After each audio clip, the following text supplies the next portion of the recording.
Hello friends, welcome to Jenifa cooking. நம்ம இன்றைக்கி இந்த வீடியோவில் பார்க்க போகிறது வந்து நொங்கு ஜூஸ் எப்படி பண்ணுறதுன்னு பார்க்கலாம். அதுக்கு தேவையான அளவு நொங்கு, சர்க்கரை, ரோஸ் மில்க் எசன்ஸு, அப்புறம் ஐஸ் கட்டி, காய்ச்சி ஆற வச்ச பால், இதை வந்து எடுத்துக்கலாம். இப்போது ஃபஸ்ட்டில் வந்து இப்போது நம்ம இந்த நொங்கை வந்து சுத்தம் பண்ணிடுவோம். இந்த மேலே இருக்கிற தோலெல்லாம் எடுத்துட்டு இந்த நொங்கை வந்து சுத்தம் பண்ணி மிக்சியில் வந்து தண்ணி சேர்க்காமல் இதை ஃபஸ்ட்டு அடித்து எடுத்துருவோம். இதை வந்து இந்த மாதிரி மேலே இருக்கிற இந்த தோல் சீவிக்கோங்க. இந்த தோல் இருந்தால் கசப்பாக இருக்கும், அதனால தான் இந்த தோல் சேர்க்குறது எடுத்துடுறது.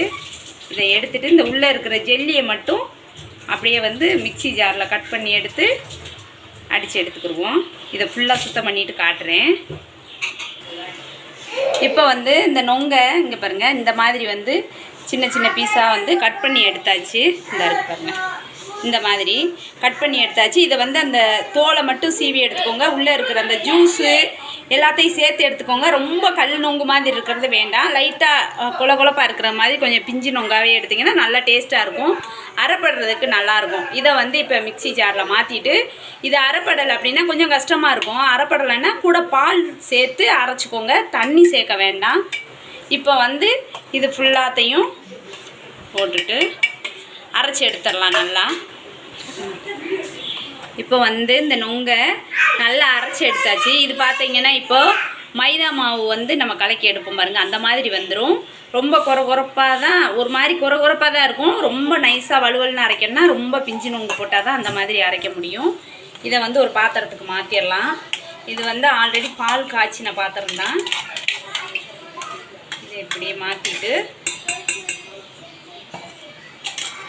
இது கூட வந்து ரோஸ் மில்க் எசன்ஸ் சேர்க்குறேன். அப்புறமா 1 கப் சர்க்கரை. நான் வந்து ஒரு 6 நொங்கு எடுத்திருந்தேன். சர்க்கரை வந்து உங்களுக்கு தேவையான அளவுக்கு சேர்த்துக்கோங்க. இதில் வந்து உங்களுக்கு ஏலக்காயுடைய ஃப்ளேவர் பிடிக்கும் அப்படின்னா நம்ம நொங்கு அரைச்சி எடுக்கும்போது அது கூட வந்து ஏலக்காய் சேர்த்து அரைச்சி எடுத்துக்கோங்க. இப்போ வந்து இந்த பாலை வடிகட்டி இதை வந்து அப்படியே அதில் சேர்த்துருவோம்.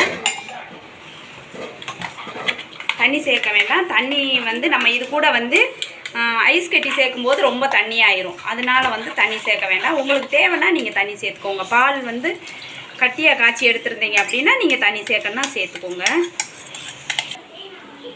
இப்போ வந்து ஐஸ் கட்டியை வந்து ஒரு பாத்திரத்தில் சேர்த்துக்கலாம். தேவையான அளவு ஐஸ் கட்டி எடுத்துகிட்டு நல்லா வெயில் நேரம்லாம் செஞ்சு குடிச்சிங்கன்னா சூப்பராக இருக்கும். இதை வந்து அது கூட சேர்த்துடலாம். சூப்பராக இருக்கா? எங்கள் வீட்டில் டேஸ்ட்டு பார்க்குறதுக்கு இப்போவே வந்துட்டாங்க. எப்படி இருக்குன்னு சொல்லி அவங்க தான் டேஸ்ட்டு பார்த்து சொல்லுவாங்க. இதை வந்து நல்லா கலக்கி விட்டுட்டு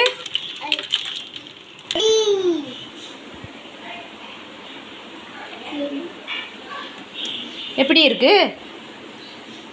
சொல்லு. சூப்பராக இருக்கா? சொல்லு, சூப்பராக இருக்கானே? சூப்பராக இருக்கா? இந்தடா.